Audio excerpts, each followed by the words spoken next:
with Snotbelly is breaking up a lot, but what he's trying to say is that we had to kind of retreat for a while.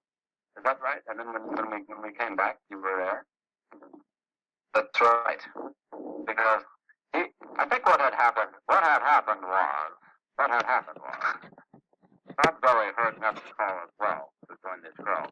It was just extremely frigging late, as Snotbelly is wont to be.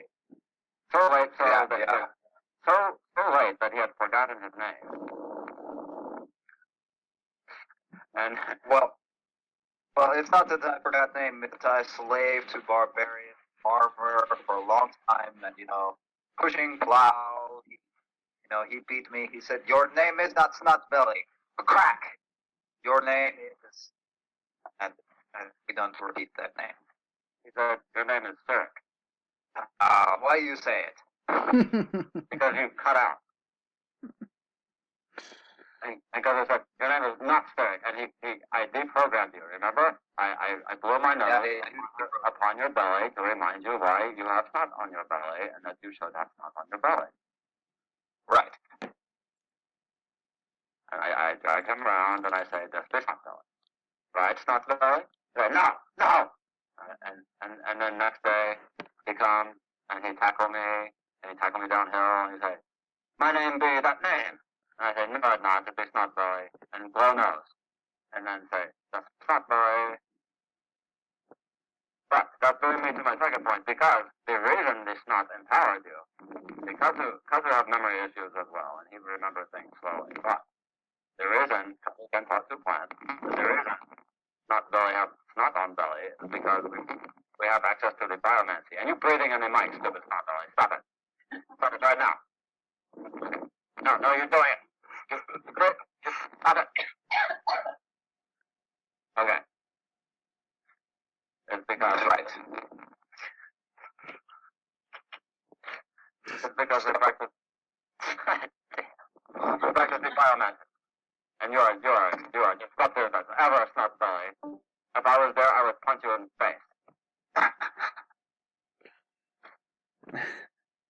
People are seriously laughing I can't get this damn thing to work. Everything is Yeah, I think you gotta shorten the game or something. I'm trying to. What's that? No, I think it's my Wi-Fi. I think we're actually talking Goblin now for real.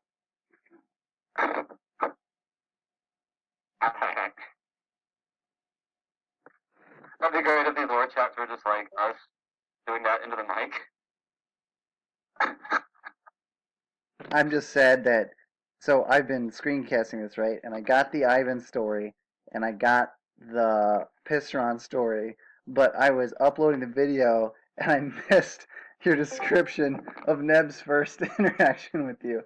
I'm kind of sad about that. Oh, no. That was beautiful. I'll never get it back good again. No, that was one in a million. I gotta remember to tell it like an erotic novel, and I'll be good. It was very vivid. I felt like I was there. It was an intense first experience. That thing tasted horrible. I'm sure it still does. Well, it can't be any better. It probably tastes worse. Probably worse, yeah. I've been getting coats of saliva over and over the years. I'm assuming. People tell me they still do that. Yep. Okay. Does anybody else have something they want to talk about? I was going to talk about biomancy, but I don't have a lot to say about it. It's just kind of something I've been remembering.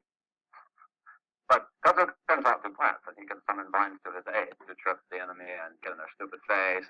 Doesn't always work. There have to be vines around, but I think it's because his tribe practiced biomancy, and I think Snotbelly. I think maybe you have some ancestors that did that as well. That's why you have control over your mucus. Snotbelly's ancestors were more of a forest burning, elf hating nature. There was lots of fire related symbols. Clan cracked rock. Right. Well, like we've been talking about how like goblins they would not practice necromancy, and monster race most would not practice necromancy. There's not something Many of us are for it, yes? So I think maybe, what if instead of animating dead things, we just animate like plants and slime and stuff? Like moss, rocks. I have control See, over we- moss. Like vermin, spiders. We really like we at Clan Crack Rock likes to add possums, Yeah, various possums. other small rodents to do I think- our palpitation. See, to me, that's fall under, that would be a word for that. You could say that's biomancy. It's fall under the panoptica of biomancy. See, because it's so smart. Use words like panoptica. Snotbelly, I want to hear at some point the story of how you brought goblins to the north, because that was you, was it not? Oh, okay. Well, that's pretty interesting story. So, at a great battle called the Ragnarok 15, these things from the north had never come in force before, called Kniggets. We didn't have many of them in their name. Kniggets came from this land called Numenor, and they were horrible. They made jokes about goblins. They made us, stab them in the back and then complain about it. They're like, "Well, why you stabbing back?" Well, that's because you're a terrible fighter who not turn around. Someone behind you. No, right? So we went with this great idea that there was goblins in the north, but they were only in one place in the swamps. And so we found out which Numenorian Knicket owned the swamps. That was Sir Spikes. He was so good, all the other Numenorian knights wanted to see his land. He beat them up all the time. So he had the swamps. So Spikes was very good at fighting. Correct. Behind Spikes, we would Spikes behind you. And then we would get in front of Spikes and we would go, Spikes behind you. And he became increasingly paranoid. So Isareth say, Snotbelly, I know you are going I know you are going to go teach Ariok and the Hellhammerians the ways of the backstab. What you must do, you must populate north without secretly. Do not tell Hellhammer what you are doing, but sow the seeds, make goblins flourish, and teach them that goblindom truly the way. So I went up north, and I allied Ariok, Hellhammer. I looked around and saw that there was only 2 other goblins. Shot the goblin named Mailing. And although they were goblins, they were not really educated ways of grill and what we had. You ought to say their names again because they broke up, and I don't think that any of the people present know their names. So say them again. Nutshot and Malenko. Malenko, yes. So, Nutshot was a wild feral goblin who was set loose upon Hellhammers and usually given a very large weapon in which he just ran rampantly through ranks of Romans, destroying things. Malenko was a little more subtle. So I discussed with Nutshot and Malenko that the lack of goblins was disturbing. I found a goblin lurking in the forests of Numenor. and him, made him one of us. That next goblin was Krill. So, when I first engaged what was called at that time the Northern Horde, there were 4. Quickly, upon entering Numenor, we ransacked and pillaged Wolfpack, where we found another goblin named Score, who was aptly named for his ability to capture the flag battles.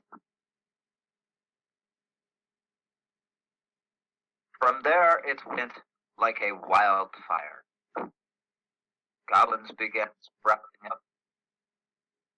Idaho, further north in Illinois, and then Michigan, and then Ohio.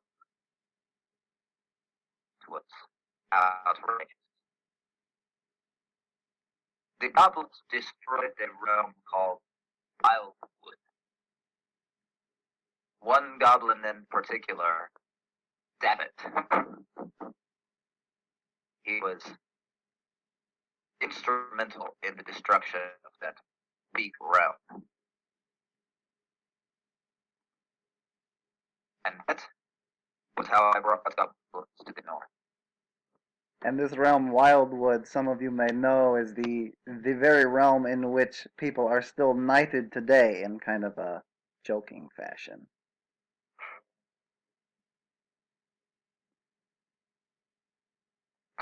Like my Knight of Wildwood name. Yeah, I'm pretty sure a lot of people actually had Wildwood still thinking for Mine is the rated.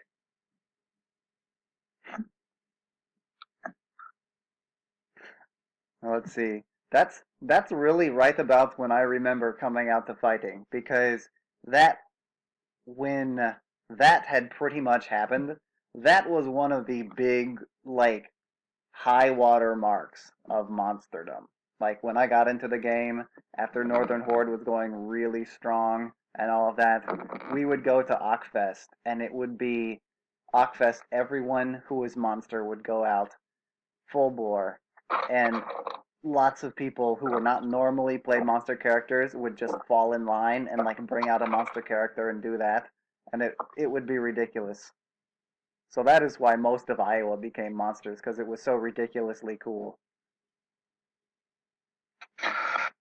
Well, that first Oktoberfest, where Southern Hellhammerians / Horde came up,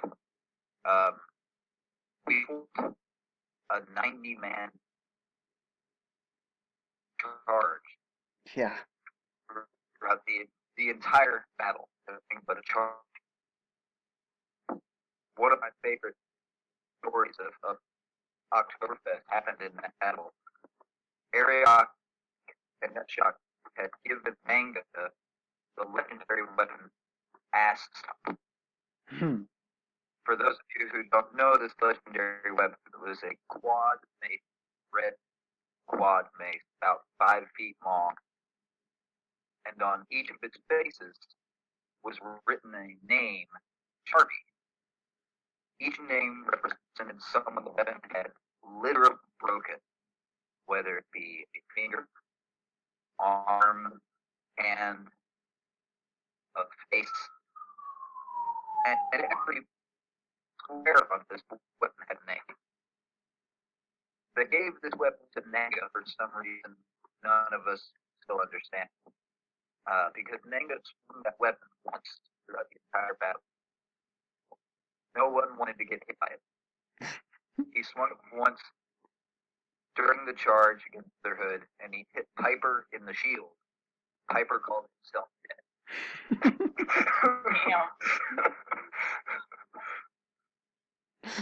That was wise. That was wise. He called himself dead. He walked off the field, took off his shield, and shook his hand for about 5 minutes in the air, cussing because it didn't hurt so bad.